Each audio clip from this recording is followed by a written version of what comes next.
Malayali memorial കേട്ടിട്ടുണ്ടോ? Malayali memorial കേട്ടിട്ടില്ലെങ്കിലും കുഴപ്പമില്ല, നമുക്ക് ഇപ്പൊ തന്നെ പഠിച്ചേക്കാം. സംഭവം വേറെ ഒന്നുമല്ല.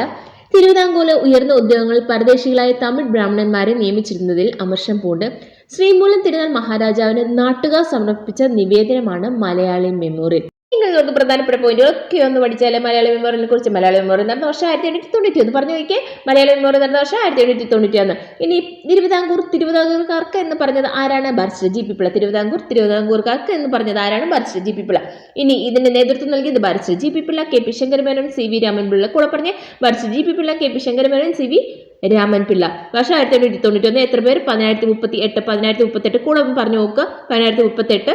പിന്നെ ആദ്യം ഒപ്പിട്ട ആളെ കൂടെ പിടിക്കുക. മലയാളി മെമ്മോറിയൽ ആദ്യം ഒപ്പിട്ടത് K P Sankaramenon. K P ശങ്കരമേനോന് പിടിക്കുക. മലയാളി മെമ്മോറിയൽ ആദ്യം ഒപ്പിട്ടത് ആരാണെന്ന് ചോദിച്ചാൽ കെ പി ശങ്കരമേനോൻ. ശ്രീമൂലം മഹാരാജാവിനാണ് മലയാളി മെമ്മോറിയൽ കൊടുത്തതെന്ന് ഓർക്കാം. മൂലയിൽ നിന്ന് രാജാവിന് മലയാളി മെമ്മോറിയൽ കൊടുത്തു. കിട്ടിയില്ലേ?